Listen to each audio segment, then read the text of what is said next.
Gurët në veshka kanë një sër faktorësh, duke fillu nga faktoret nutricional, pra të stilit të ushqimit dhe çfarë ne konsumojmë, pra sasia e shtuar e kripës në dietën ushqimore, sasia e shtuar e proteinave shtazore, mos përdorimi dhe konsumi i sasisë së lëngjeve i duhur, por nga ana tjetër, patjetër që ka dhe komponentin gjenetik, ka dhe komponentin metabolik të organizmit. Në këtë mënyrë, disa individ kanë predispozicion më të lartë për të zhvilluar gur, disa më pak.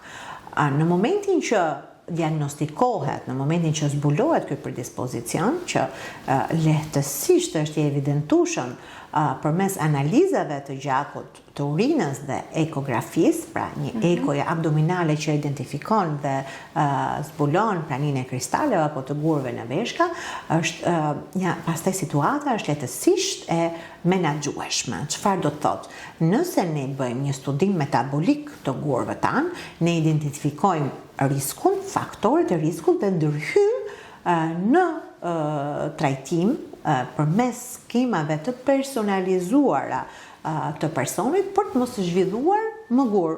Kjo është forma më e mirë për të parandaluar një kalvar situator duke filluar nga ajo dhimbja e tmerrshme e lëvizjes së gurëve në traktin urinar e deri në ndërhyrje kirurgjikale.